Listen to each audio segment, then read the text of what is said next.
Today, it's not about the how, it's more about the what. What are we doing? And a little bit on how are we doing it. And as Francesca said, there's the technical work, there's the research, there is the engineering, but then you have to have the community to come together to make this work the way I think it should work. And that's what I'll try to tell you a little bit in the next half hour or so. So basically, I'll talk a little bit about the motivation. Why did I get going in this direction? And then I'll go through analysis paradigms, what is a platform, where is AI beginning to play a very important role, and then how do we deliver all of it? How do we get it from the virtual world inside the computer memory all the way into the operating room so that we can have impact?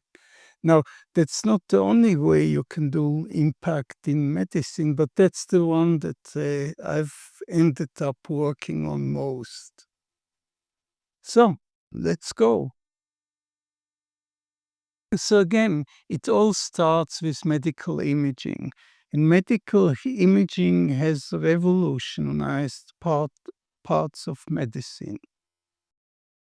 We had X-rays long time ago, ultrasound, CT, MRI, and each of these methods and technologies require technology insight to make it work.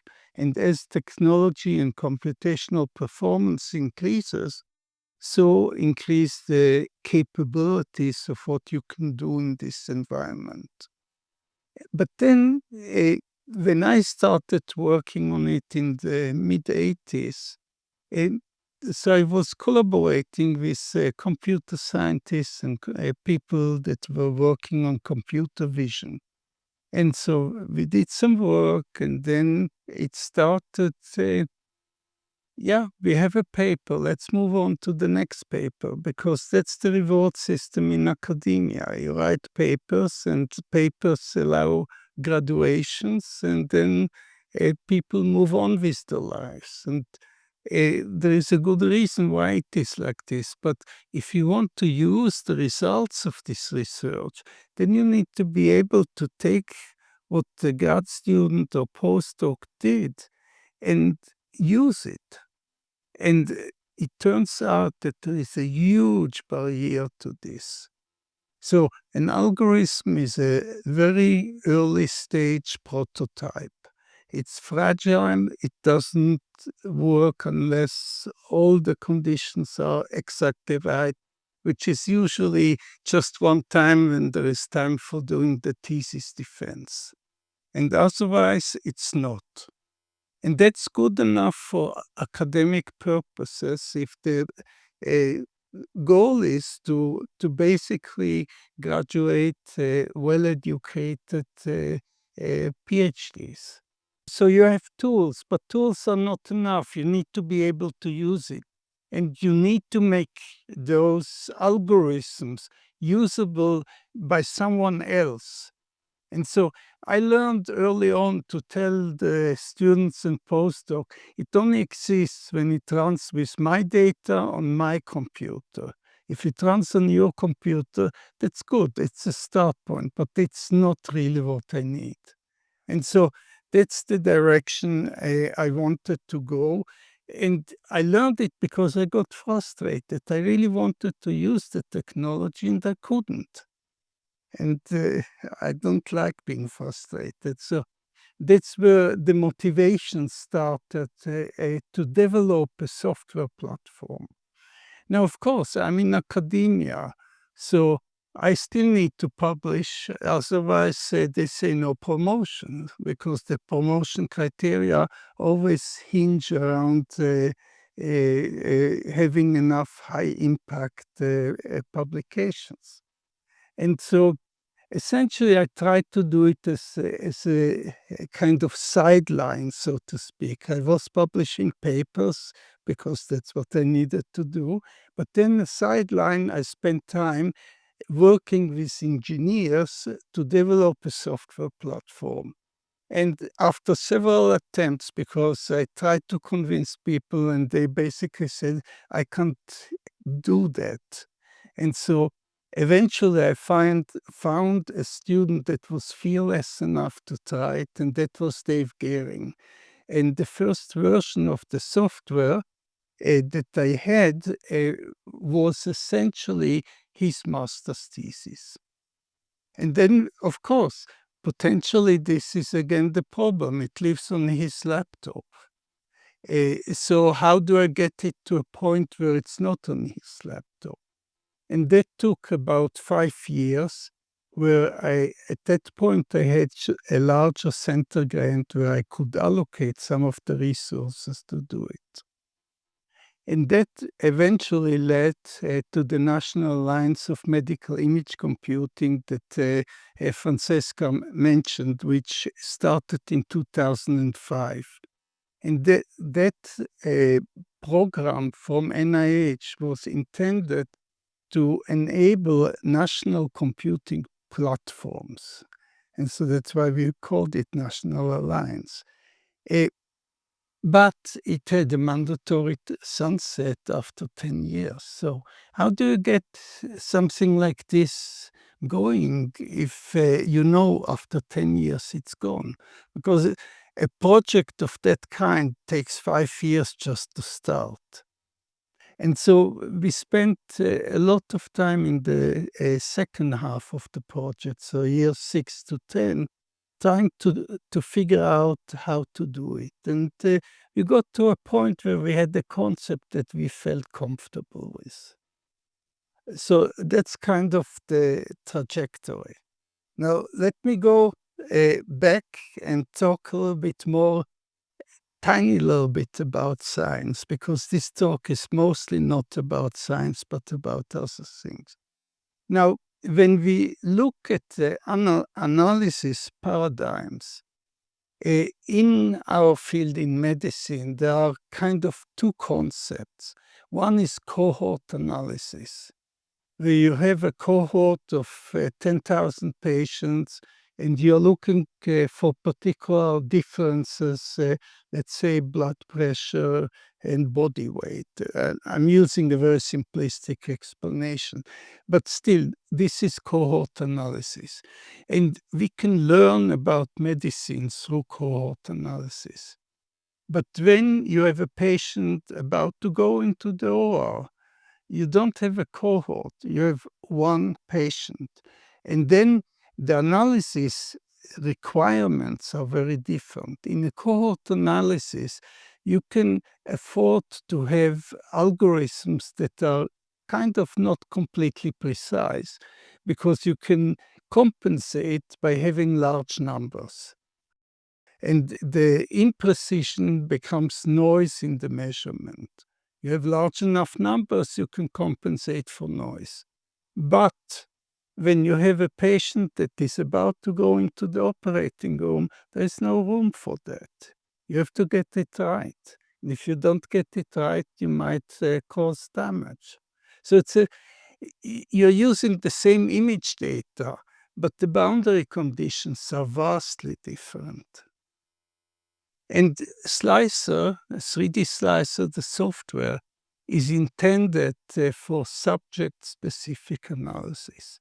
So we need to be able to take the data in that comes from cohort analysis, the knowledge that is there, and turn it into something that we can actually use to help one particular patient. Of course, I wasn't born talking like I'm talking right now. And this was a decades-long process. And it's always that some people are very important and impactful on your understanding of what you are doing. And for my professional life, I would like to highlight two, which is Frank Joles, who is my mentor, who brought me in from Switzerland. And basically by talking to me about his project, which was to do MRI-guided interventions. So have surgery done inside an operating room equipped with an MR scanner. And through him, I met Bill Lorenzen, who worked at General Electric Corporate Research in Schenectady, about 4 hours ride from Boston. And Bill was a mathematician, and he worked on algorithms visualization in the context of a large-scale corporate research center. He was in particular into graphics, 3D graphics, which at the time was just on the verge of being practical. So you still handled things. If you wanted to do 3D reconstructions, you had to have special frame buffers with servers and $1 million equipment. And he and his collaborators at GE basically developed particular algorithms that allowed to accelerate and make this kind of rendering faster. Basically going from what is called volume rendering to triangulated surface models. And by doing so, accelerating on similar hardware by a factor of 100. But it required segmentation. So in order to get this, you can think of them as shells around structures. You need to identify those structures, and that's segmentation. And that's one of the core problems in our field, is how do you do segmentation? And brute force is you take someone smart, sit them down in front of a monitor, and let them outline the structure on every image where that structure is visible. That gets tedious very, very quickly, I can tell you. And people used to do this. They hired basically students, paid them by the hour to do this kind of work. And the burnout was tremendous. Most students didn't survive more than a few months in that context. And then they retired and went on. So you need better tools, and that's an engineering problem. So let's develop better tools. And in software, you need, in additional to the actual algorithm tools, you need something to deliver the tools. And that's where 3D Slicer comes in. And of course, the technology in that field is moving very quickly. You have new concepts, you have new software libraries, new toolkits. And so there is a constant churn that you have to keep up with, because if you don't, then eventually your software will stop working. Or even worse, from a science point of view, will stop being relevant. And so that's where platforms come in, and ecosystem. So 3D Slicer is both a platform to deliver algorithms and is also an ecosystem consistent of multiple layers of libraries and toolkits that have been coordinated and brought together for this particular effort. What you can do with it is what you see on the right side of this display. This is a pretty old image by now, probably 15 years old or something like this. One of the early examples of using diffusion tensor imaging in MRI or derived from MRI to do analysis. And in this particular case, what you see, and again, I'm not telling you how I did it, but just what I did.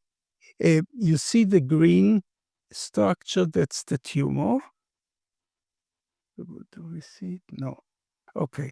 So the green structure is the tumor. You see the two blue structures on the image. Those are the fluid filled spaces in the brain, the so-called ventricles. And then there is the white matter of the brain. And in the white matter, this is connectivity. It connects different areas of the brain and also between the brain and the body. One of these white matter tracts is the corticospinal tract, which connects the brain, the neocortex, to the spine and spinal cord. And in that corticospinal tract, there is a section where the connection is between the hand moving and the brain. And so that's what I'm showing you here. So this pointer on the top, you see it labeled hand motor area. And down there, you see something that has different colors, like a plane with another little point. Now, that plane is what we call an axial slice through the brain, and the colorization is basically the orientation of the diffusion tensors that were measured with MRI. Very complicated. So you have an MR acquisition with, in this case, 30 volumes. You extract tensor measurements at particular points in the data, and then you use the tensor primary orientation, because you can think of them as ellipsoids, so they have a long axis and two short axes. But take the long axis, it gives you an orientation, and that's how this what we call streamlines were created. Now, I'm just giving you a very small look at how complicated it gets when you really dig down into it. And I stayed very superficial, but just to give you a little bit of an idea. And so Slicer has tools to do this. And to do it if once you learn to use it, which is very complex, you have to set up all the way to 50 different parameters and blah, blah, blah. But once you know how to do it, you can do it in half an hour on a new case. And that's where it becomes possible to have an acquisition done tonight and have the surgery done tomorrow. And that leaves enough time for someone who is willing to stay up at night to do the work to prepare the data. Now, this is a long time ago. In the meantime, you can get this type of technology in commercial environments. So there are companies like the German company BrainLab that offer software packages and devices where you can do this on a CE-marked device, so with quality assurance and everything. But as research at the time, this was something relatively new, and for people in the know, very exciting. This is just one example of an application that runs on top of a 3D slicer. So one of the things that 3D slicer can do is that it is open source, free open source, so you can get the source code. It's on GitHub these days, but Slicer actually predates GitHub. And we also have an app store. And so if somebody wants to make a new capability, they can build what we call an extension that plugs into the core software. And so the App Store currently has over 200 different extensions available. And we make Slicer available on different operating systems, Mac OS, Windows, and Linux. So depending on your preference, you can run it on these three OSs. And this is then becoming a very complex software, complex in the user interface, complex in the engineering underlying the software.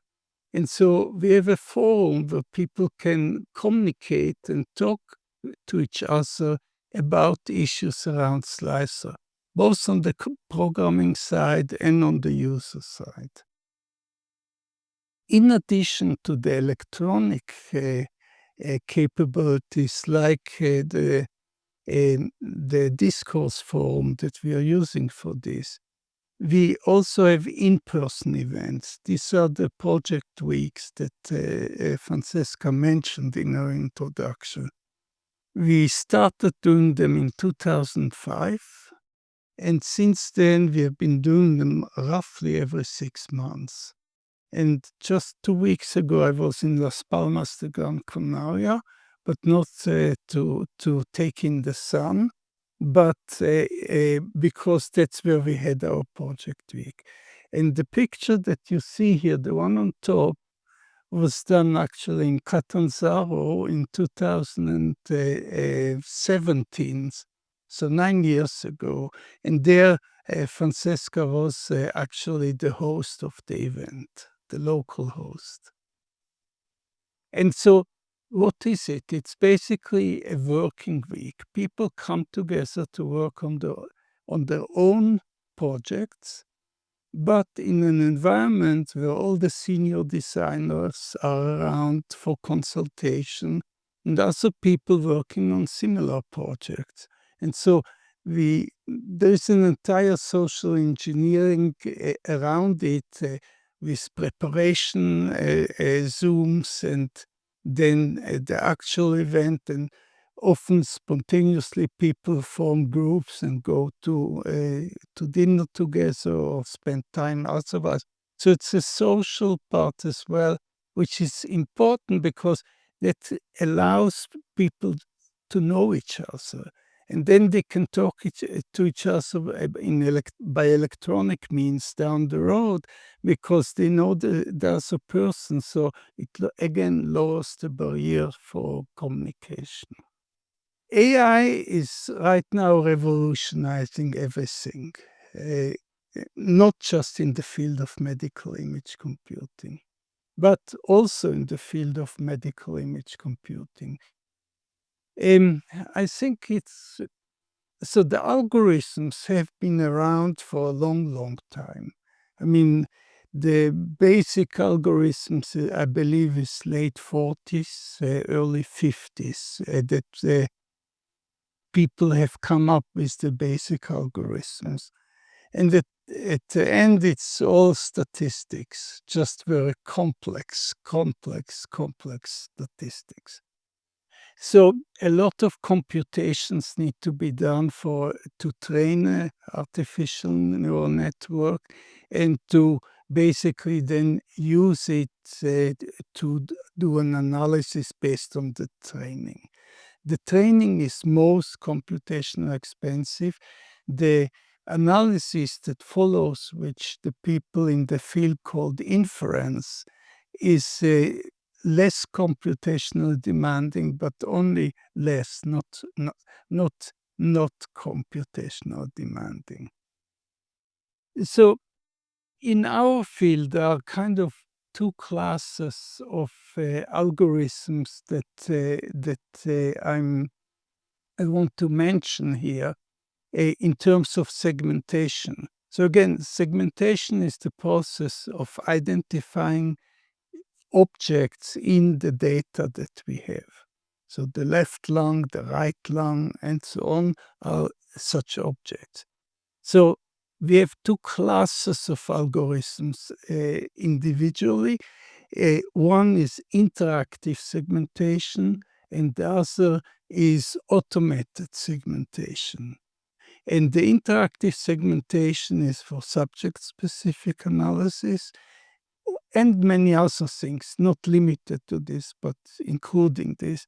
And automated segmentation is for cohort analysis. And the two examples that I'm giving here are actually algorithms that came out of the DKFZ, a particular algorithm called NN Interact. And again, I'm not going to get into the weeds. Why is this algorithm particularly popular? But it is, and for good reasons. And Marco Nolden, who is sitting somewhere in the audience, I'm sure is happy to hear that. Now, what enables, why is it, so it has been lingering around since the 40s. Why is it now that all of this is happening? And it's enabled by computational hardware capabilities. And there are two different things. Number one, the increase in computational power that is available from the chips. And number two, the fact that the algorithms are natively parallelizable, easy to parallelize, and so they map very well into the architectures that graphics accelerators have.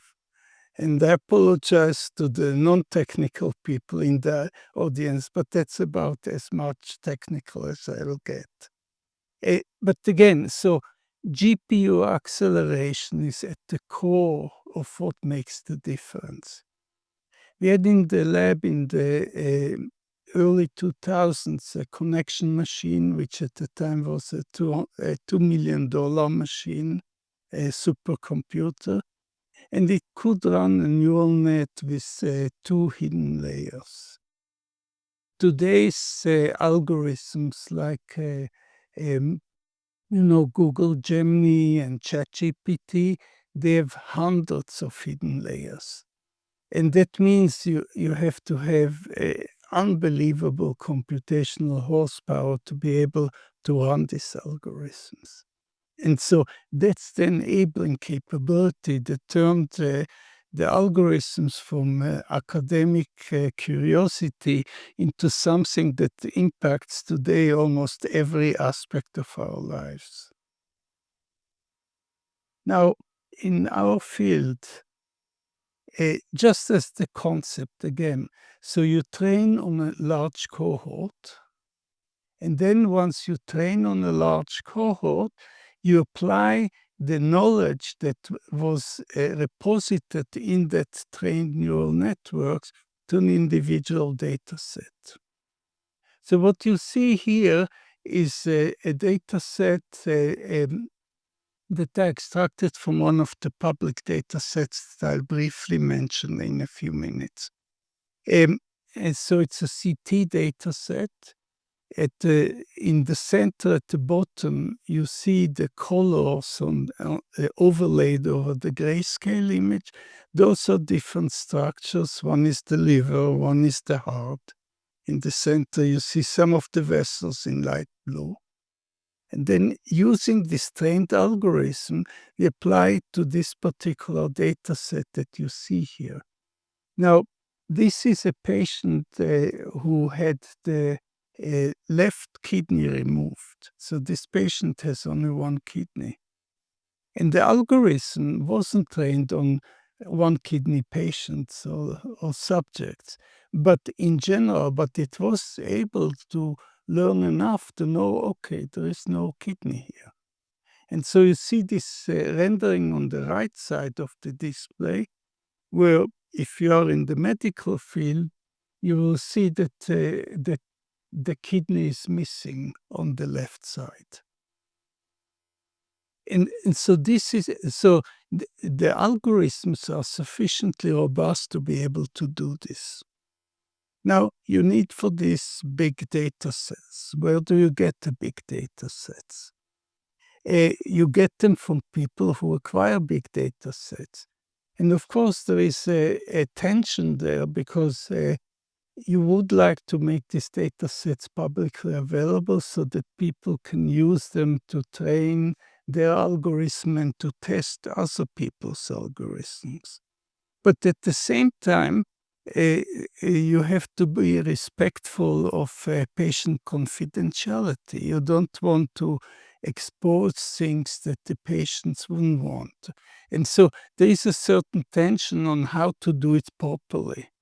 And one of the keys is to get proper permissions for use of the data in this way, which is sometimes very difficult to achieve because if you have retrospective data that was acquired, let's say 5 years ago, going back to the patients might be very difficult.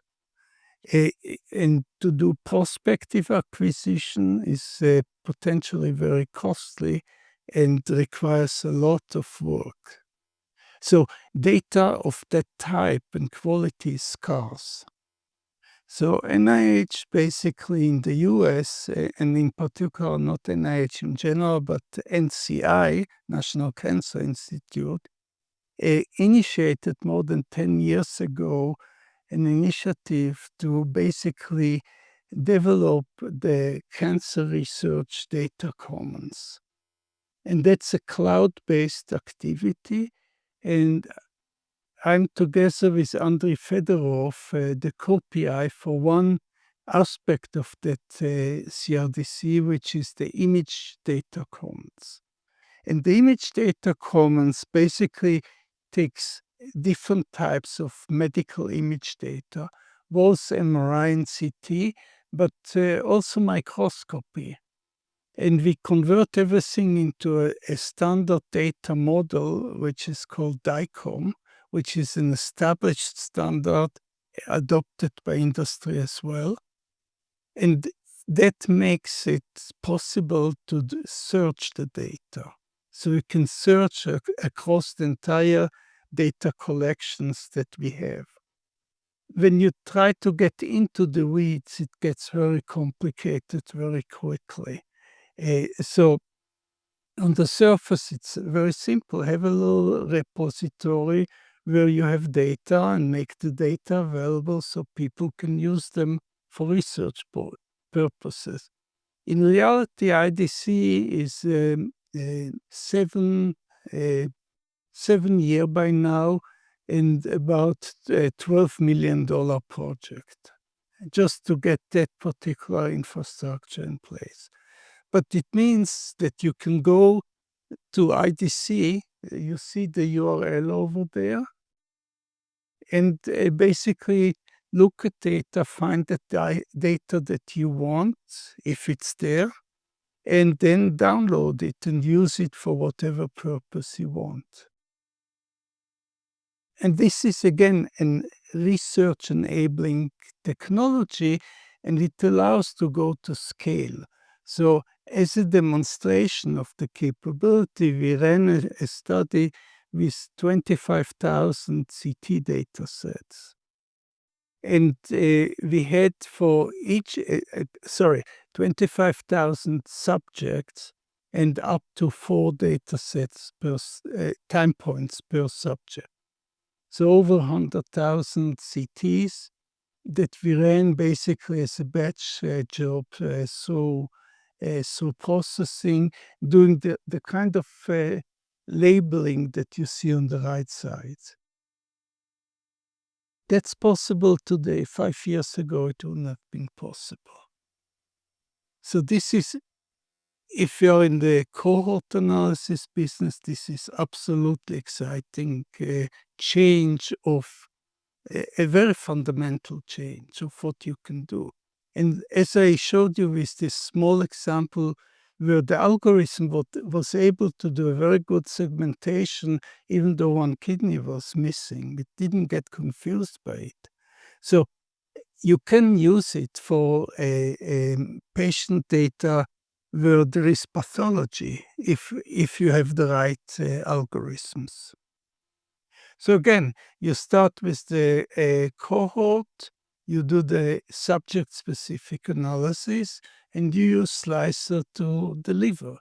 Where do you deliver? Into the OR. That means that you have to go from the virtual space inside the computer to the real space where we are living. And so you have to have interfaces to devices.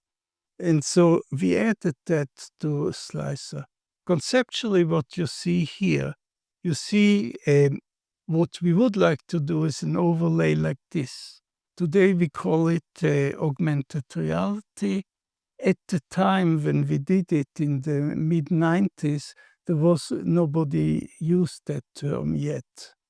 But that's what it is. So this is this patient's tumor overlaid from the vantage point of the surgeon looking before beginning the surgery. And in order to do this, you need to align the data in the computer with the patient on the table. And for this, you need different devices, tracking devices and algorithms, registration algorithms, and so on. So there is an entire technological infrastructure that lets us connect 3D Slicer to a variety of different devices, tracker robots, imaging devices. So what you see here, just as an example, is a robot originally designed in Autodesk and then 3D printed, and a digital twin of the robot in 3D Slicer. And all of them synchronized through traffic. And this is kind of the software stack that's underlying there. So Slicer has been around for over a quarter century by now. We see an increasing impact. The fat blue line is the number of papers that are mentioning Slicer, and we see a nice increase over the years. So algorithms are necessary but not sufficient if you want to have impactful research, and that's what this is all about. Okay, so I hope you liked what I was telling you, and happy to answer questions.